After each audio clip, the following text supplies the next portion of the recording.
Harry കെയ്നെ DR കോങ്കോയുടെ goal കീപ്പറായിട്ടുള്ള ലയണൽ ഫൗള് ചെയ്തത് പെനാൽറ്റി അല്ലേ എന്ന് ഒറ്റ നോട്ടത്തിൽ ആർക്കും തോന്നും. പക്ഷെ എന്തായാലും അതിൻ്റെ പല സംഭവങ്ങളെക്കുറിച്ചാണ് നമ്മൾ ഡിസ്കസ് ചെയ്യാനായിട്ട് പോകുന്നത്. ഒപ്പം DR കോങ്കോ ഇംഗ്ലണ്ട് മത്സരത്തെക്കുറിച്ചുള്ള ഒരു അനലൈസിങ് ആണ് കേട്ടോ. എന്ന് വെച്ചാൽ നമ്മുടെ ടൈപ്പ് ഓഫ് അനലൈസിങ് ആണ്. സോ നമ്മുടെ കാര്യപരിപാടികൾ ഇഷ്ടമാണെന്നുണ്ടെങ്കിൽ ഒന്ന് യൂട്യൂബിൽ സബ്സ്ക്രൈബ് ചെയ്ത് കൂടെ കൂടുക എന്ന് ഉറപ്പിച്ചുകൊണ്ട് welcome to AT podcast football club.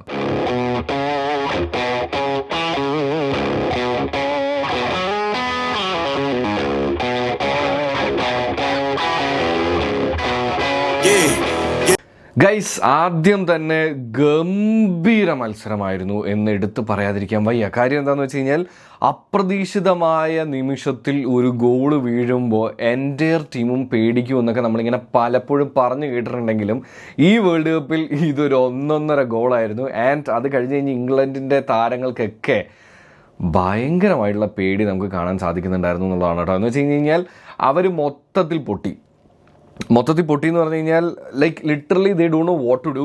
അത് കാരണം അവരെല്ലാം ചെയ്യുന്നുണ്ടായിരുന്നു. വിങ്ങിലൂടെ വരുന്നു, അങ്ങോട്ട് പോകുന്നു, ഇങ്ങോട്ട് പോകുന്നു, എങ്ങനെയെങ്കിലും അവർക്കൊന്ന് ഗോൾ അടിക്കണം, തിരിച്ചു വരണം എന്നുള്ളത് തന്നെയായിരുന്നു അവരുടെ ഒരു ലക്ഷ്യം.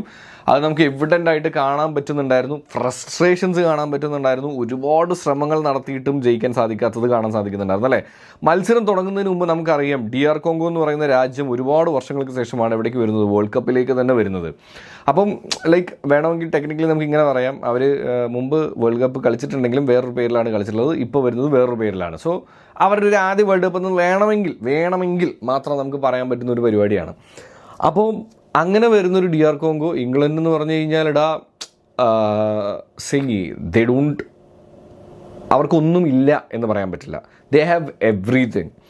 ലോകത്തിലെ ഏറ്റവും മികച്ച സ്റ്റേഡിയംസ് എവിടെയാണെന്ന് വെച്ച് കഴിഞ്ഞാൽ നമുക്ക് എന്ന് വെച്ച് കഴിഞ്ഞാൽ ഒന്നോ രണ്ടോ അല്ല, ഉള്ളതെല്ലാം high quality stadiums, technical supports, മറ്റ് കാര്യങ്ങളൊക്കെ വെച്ച് നോക്കുമ്പോൾ they are filthy rich in football.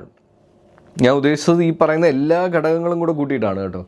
അപ്പോൾ അങ്ങനെയുള്ളൊരു ഇംഗ്ലണ്ട് ടീമിനെ DR കോങ്കോ നേരിടാനായിട്ട് പോവുകയാണ്. സ്വാഭാവികമായിട്ടും ഈ കഴിഞ്ഞ കുറച്ച് നാളിലെ മത്സരങ്ങൾ, മറ്റ് കാര്യങ്ങൾ, ഇതിനെല്ലാം വെച്ച് നമ്മൾ അനലൈസ് ചെയ്യുമ്പോൾ DR കോങ്കോയ്ക്ക് ഇതൊരു ഇച്ചിരി പാടുള്ളൊരു മത്സരമായിട്ടേ എല്ലാവരും കാണുകയുള്ളൂ. അതുകൊണ്ട് തന്നെയാണ് ഞാൻ ആ പറഞ്ഞ ആദ്യത്തെ കാര്യം ഇവിടെ ഇമ്പാക്റ്റ് ആവുന്നത് എന്നുള്ളതാണ് കേട്ടോ. എന്ന് വെച്ച് കഴിഞ്ഞാൽ ആദ്യത്തെ ഗോള് അതടിക്കുന്നത് DR കോങ്കോ ആണ്. അതിൽ ഇംഗ്ലണ്ട് പൊട്ടിപ്പോയാൽ നമുക്ക് അത്ഭുതപ്പെടാൻ ഒന്നുമില്ല. എന്തിന് തുഷേൽ എനിക്ക് ഭയങ്കര ഇഷ്ടമുള്ള ഒരു കോച്ചാണ്. പുള്ളി ഭയങ്കര അടിപൊളി കോച്ചാണെന്നൊന്നുമല്ല ഞാൻ പറയുന്നത്, പക്ഷേ എനിക്ക് എന്തോ ഒരു പുള്ളിക്കാരനോടൊരു ഇഷ്ടം കൂടുതലുണ്ട്.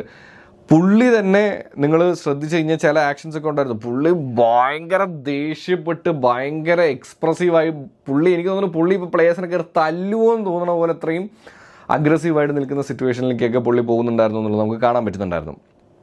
ആൻഡ് മത്സരത്തിൽ നോക്കുകയാണെന്നുണ്ടെങ്കിൽ ജൂഡ് ബെല്ലിംഗം, എടുത്ത് പറയേണ്ട ഒരു താരം ജൂഡ് ബെല്ലിംഗം തന്നെയാണ് കേട്ടോ. കാര്യം എന്താണെന്ന് വെച്ച് കഴിഞ്ഞാൽ ഒത്തിരി കഷ്ടപ്പെട്ട് ഒരുപാട് അവസരങ്ങൾ ഉണ്ടാക്കി. ഒരു ഹെഡർ എനിക്ക് തോന്നുന്നു അത് ഗോളായി എന്ന് ഒരുവിധം ആൾക്കാരെല്ലാവരും വിചാരിച്ചു, പക്ഷെ അതും ആയില്ല. അവിടെ എല്ലാം ഈ പറയുന്നത് പോലെ തന്നെ അവരുടെ ഗോൾ കീപ്പറാണ് നായകനായത് എന്നുള്ളതാണ്. ഇംഗ്ലണ്ടിൻ്റെ സൈഡിൽ നോക്കുകയാണെന്നുണ്ടെങ്കിൽ വില്ലൻ. പക്ഷേ ജൂഡ് ഒരുപാട് ശ്രമിച്ചു.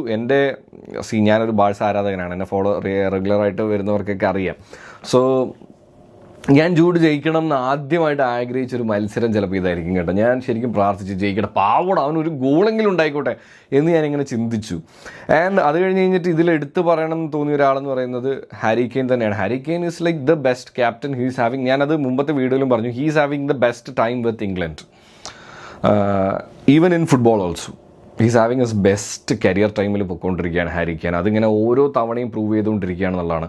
ആദ്യത്തെ ഗോൾ ഒരു ചെറിയ സാമ്പിൾ വെട്ടിക്കെട്ടാണെന്നുണ്ടെങ്കിൽ രണ്ടാമത്തെ ഗോൾ എൻ്റെ പൊന്നടാവേ ഒന്നും പറയാനില്ല. ആണി അടിക്കുക എന്നൊക്കെ പറഞ്ഞു കഴിഞ്ഞാൽ അടിച്ച് പോസ്റ്റ് ഇളക്കി എന്ന് പറയാൻ പറ്റുന്ന പോലത്തെ രണ്ടാമത്തെ ഗോളും. ആൻഡ് ഈ രണ്ട് ഗോളിനും ഹാരി കെയ്ൻ അസിസ്റ്റ് കൊടുത്തിരിക്കുന്നത് ആൻ്റണി ഗോർഡൻ ആണ് എന്നുള്ളത് മറ്റൊരു കാര്യം. അതൊരു ബാഴ്സ ആരാധകൻ എന്നുള്ള രീതിയിൽ നമുക്ക് സന്തോഷമുള്ള ഒരു കാര്യം തന്നെയാണ് കേട്ടോ. ആൻഡ് ഇനി നമുക്ക് ആ പെനാൽറ്റിയിലേക്ക് വരാം. ഒരു ഗോളിന് താഴെ നിൽക്കുമ്പോഴാണ്, അതായത് ഇംഗ്ലണ്ട് ഒരു ഗോളിന് ഡൗൺ ആയിട്ട് നിൽക്കുമ്പോഴാണ് ഈ പെനാൽറ്റി സംഭവിക്കുന്നത്. ആൻഡ് ഈ പെനാൽറ്റി സംഭവിക്കുമ്പോഴാണെന്നുണ്ടെങ്കിലും എന്തുകൊണ്ടാണ് പെനാൽറ്റി കൊടുക്കാതിരുന്നതെന്ന് ഓൺ സ്പോട്ടിൽ നമുക്ക് എല്ലാവരും ചിന്തിച്ച് പോകുന്നതിൽ ആരെയും കുറ്റം പറയാൻ പറ്റില്ല എന്നുള്ളതാണ്. കാര്യം ഞാനും ആദ്യം വിചാരിച്ചു, എനിക്ക് അപ്പോഴേക്കും ഒരുപാട് മെസ്സേജുകൾ വരുന്നുണ്ടായിരുന്നു, അല്ല ബ്രോ അത് പെനാൽറ്റി അല്ലേ എന്ന് ചോദിച്ചുകൊണ്ട്. അപ്പോഴും ഞാൻ 2 ചാൻസസ് ആണ് അത് പെനാൽറ്റി കൊടുക്കാതിരിക്കാനുള്ള ഇതായിട്ട് എനിക്ക് തോന്നിയത്. ഒന്ന്, ബോള്, അതായത് സ്ട്രൈക്കറോ ഫോർവേഡോ അല്ലെങ്കിൽ ഈ പറയുന്ന പോലെ തന്നെ ബോക്സിലേക്ക് കയറി ബോളുമായിട്ട് പോകുന്ന അറ്റാക്കിംഗ് സൈഡിൽ നിന്ന് വരുന്ന താരത്തിൻ്റെ കയ്യിൽ നിന്ന് ബോൾ ഒത്തിരി മാറിപ്പോയതും അത് കഴിഞ്ഞിട്ടുണ്ടാവുന്ന ഒരു ഫൗളും ആവുന്നതുകൊണ്ട് കൊടുക്കാതിരിക്കാനുള്ള സാധ്യതയുണ്ട്. പക്ഷേ അതിന് ഞാൻ നേരിയൊരു ചാൻസ് മാത്രമേ കണ്ടുള്ളൂ.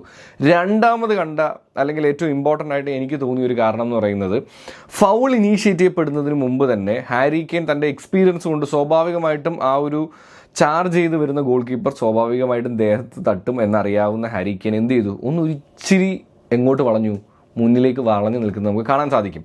സോ അതുകൊണ്ട് തന്നെ എന്ത് പറ്റും, ആ ഫൗൾ ഉണ്ടാവുന്നതിന് മുമ്പ് തന്നെ ഫൗളിലേക്ക് ആര് ഇനീഷ്യേറ്റീവ് എടുക്കും, ഹാരി കെയ്ൻ ഇനീഷ്യേറ്റീവ് എടുക്കും. അങ്ങനെ വരുന്ന സിറ്റുവേഷൻസിൽ നിലവിലെ റൂൾ അനുസരിച്ച് പെനാൽറ്റി കൊടുക്കേണ്ട ആവശ്യമില്ല, പെനാൽറ്റി എന്നല്ല ഫൗൾ കൊടുക്കേണ്ട ആവശ്യമില്ല എന്നുള്ളതുകൊണ്ട്.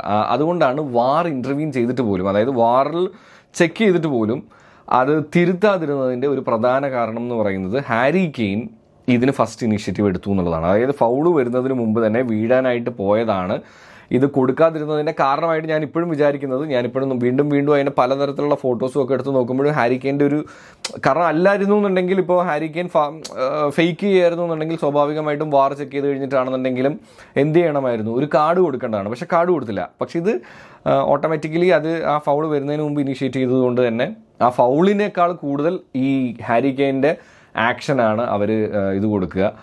സോ അങ്ങനെ വരുമ്പോൾ സ്വാഭാവികമായിട്ടും അവിടെ ഫോൾ കൊടുക്കില്ല. വാർ ചെക്ക് ചെയ്ത് കഴിഞ്ഞപ്പോൾ റഫറിയുടെ കോൾ ശരിയായി എന്നുള്ളത് കൊണ്ടാണ് പിന്നീട് അത് പെനാൽറ്റിയിലേക്കോ മറ്റു കാര്യങ്ങളിലേക്കോ പോകാതിരുന്നതെന്നാണ് എനിക്ക് തോന്നുന്നത്.